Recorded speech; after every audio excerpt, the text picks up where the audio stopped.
Big பாஸ்ல இந்த திவ்யா மாதிரி ஆட்கள் வந்து எப்பதான் திருந்த போறாங்களோ தெரியல. எதுக்காகனா ஒருத்தர் மேல ஒரு அக்யூசேஷன் வந்து வைக்கிறோம். எப்படிப்பட்ட ஒரு அக்யூசேஷன் வைக்கிறோம் அப்படிங்கிறது ரொம்பவே முக்கியம். ஒரு பெரிய ஸ்டேஜ்ல வந்து நிற்கும் போது இப்படிப்பட்ட ஒரு அக்யூசேஷன் ஒருத்தர் மேல வைக்கும் பொழுது அது எப்படி ப்ரொஜெக்ட் ஆகும் அப்படிங்கிற சுத்தமா ஒரு பெர்சன்டேஜ் கூட ஒரு யோசிக்காத ஆள் தான் திவ்யா அப்படின்னே சொல்லலாம். இதுக்கு முன்னாடி பிக் பாஸ் சீசன் 7ல வந்து பாத்தீங்கன்னா பிரதீப் வந்து ஒரு விஷயம் வந்து நடந்திருக்கும். சொல்ல போனா அந்த விஷயத்துக்கு வந்து அவர் ரெட் கார்டே கொடுத்திருப்பாங்க. இது என்ன அப்படின்னு பாத்தீங்கன்னா பாத்ரூமுடைய கதவை திறந்து வச்சு யூரின் போறாரு பெண்கள் எல்லாம் இருக்கும்போது அப்படிங்கிற மாதிரி ஒரு பெரிய அக்யூசேஷன் வந்து மணிச்சந்திரா வந்து பாத்தீங்கன்னா பிரதீப் மேல வச்சிருப்பாங்க. இதெல்லாம் ஒரு வேலிடான பாயிண்ட் அப்படின்னு சொல்லி ரெட் கார்டு கொடுத்து வெளியே அமைச்சிருப்பாங்க. அந்த ஒரு விஷயம் வந்து இப்போதைக்கு வந்து வினோத் அவர்களுக்கும் ஒரு பிக் பாஸ் சீசன் 9ல வந்து நடக்குதா அப்படிங்கிற மாதிரி பல கோணங்களை யோசிக்கும் போது அப்படிதான் தோணவே செய்யுது. ஏன்னா திவ்யா அவர்கள் வந்து அப்படிப்பட்ட ஒரு அக்யூசேஷன் தான் வச்சிருக்காங்க. அதுக்கு நம்ம வினோத் அவர்கள் ஒரு தக்க பதிலடி கொடுத்திருக்காங்க. அதெல்லாம் என்ன அப்படிங்கறத வந்து இந்த வீடியோல வந்து முழுசா பார்க்கலாம். இந்த வீடியோ போறதுக்கு முன்னாடி நம்மளோட சேனலை சப்ஸ்கிரைப் பண்ணாதவங்க சப்ஸ்கிரைப் பண்ணி வச்சுக்கோங்க. லைக்கை போடுங்க, வீடியோ பாருங்க.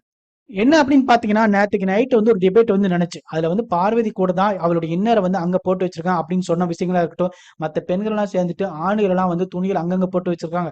அவங்களுடைய ஜட்டி முதல் கொண்டு வந்து வெளியே போட்டு வைக்கிறாங்க அப்படின்னு சொல்லி டாபிக் வந்து பெர்சனலா போயிட்டு இருந்துச்சு. அதனாலயே என்னமோ தெரியல நேற்றுக்கு எபிசோட்ல வந்து இதை வந்து ஒரு 5 நிமிஷம் மட்டும் தான் போட்டிருந்தாங்க. அந்த டிபேட்டை வந்து நிறையவே கட் பண்ணிட்டாங்க. ஆனா வந்து லைவ்ல பாத்தீங்கன்னா கிட்டத்தட்ட ஒரு 3 மணி நேரத்துக்கு மேல வந்து அந்த டிபேட் வந்து நடந்துச்சு. அதுல வந்து பாத்தீங்கன்னா நல்லாவே பேசியிருந்தாரு அமித் அவர்கள், வினோத் அவர்கள், அப்புறம் விக்ரம், சபரினா அப்படின்னு சொல்லி பேசிட்டு இருந்தாங்க. பெண்கள் சைடு வந்து பாத்தீங்கன்னா திவ்யா, வீணா, பார்வதி, கனி இவங்க எல்லாம் வந்து நல்லா பயங்கரமா பேசிட்டு இருந்தாங்க. இதுல என்ன ஆகுதுன்னு பாத்தீங்கன்னா வினோத்தை பத்தி பேசும்போது திவ்யா அவர்கள் வந்து ஒரு பெரிய அக்யூசியேஷன் வந்து வைக்கிறாங்க. கொஞ்சம் இல்லைங்க, பெரிய அக்யூசியேஷன் வைக்கிறாங்க. அது என்ன அப்படின்னு பாத்தீங்கன்னா வினோத் அவர்கள் வந்து கேர்ள்ஸ் எப்பெல்லாம் வந்து ரெஸ்ட் ரூம் போறாங்களோ அப்பெல்லாம் வந்து அந்த நேரத்துலதான் வந்து வினோத்தும் ரெஸ்ட் ரூம்க்கு வந்து போறாப்ல அப்படிங்கிற மாதிரி ஒரு அக்யூசியேஷன் வந்து வைக்கிறாங்க.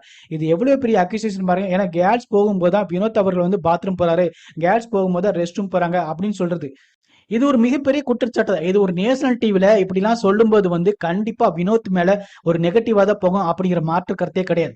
ஏன்னா பாசிட்டிவா திங்க் பண்றவங்க ஒரு பக்கம் இருந்தாலும் நெகட்டிவா திங்க் பண்றவங்க நிறைய பேர் இருப்பாங்க. அப்படிப்பட்ட ஆட்களுக்கு வந்து பாத்தீங்கன்னா இம்மிடியேட்டா வந்து வினோத் மேல வந்து தப்பான நோக்கம் தான் வரும். உடனே இப்படி சொன்னதுக்கு அப்புறம் வினோத்தை வந்து சீறிப்பிட்டாப்ல. என்ன அப்படின்னு பாத்தீங்கன்னா அவர் என்ன சொன்னாருன்னா எத்தனையோ பேர்கிட்ட கேட்டுக்கோங்க நான் எப்படிப்பட்ட ஆளுன்னு சொல்லிட்டு நான் எத்தனையோ தடவை வந்து வெயிட் பண்ணிருக்கேன். வெளியவோ இல்லைன்னா லிவிங் ஏரியாவிலயோ இல்லைன்னா பெட்ரூம்லயோ நான் வெயிட் பண்ணிருக்கேன். மத்தவங்க வந்து போகும்போது கூட லேடிஸ் வந்து போயிருக்காங்க ரெஸ்ட் ரூம்க்கு அப்படின்னு நான் சொல்லியிருக்கேன். நான் வேணுமெல்லாம் எப்பவுமே வந்து பெண்கள் வந்து ரெஸ்ட் ரூம்க்கு வந்து போயிட்டாங்க அப்படிங்கிற ஒரு காரணத்துக்காக நான் போனதே கிடையாது. நீங்க யாரை வேணா கேட்டுக்கோங்க, பிரச்சனை கேளுங்க, அமித்த கேளுங்க, மத்தவங்ககிட்ட கேட்டுக்கோங்க.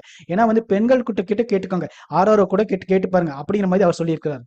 திவ்யா கணேஷ் வச்சது ஒரு பெரிய குற்றச்சாட்டு. அதுக்கு தக்க பதிலடி கொடுத்திருக்கிறார் வினோத் அப்படின்னே சொல்லலாம். ஆக்சுவலா இப்படிப்பட்ட விஷயங்களுக்கு வந்து ஆன் ஸ்பாட்லயே பதில் சொல்றதா ரொம்பவே முக்கியம். நீங்க என்ன நினைக்கிறீங்க? வினோத் எப்படிப்பட்ட ஆளு அப்படின்னு சொல்லிட்டு கமெண்ட் பாக்ல கமெண்ட் பண்ணுங்க.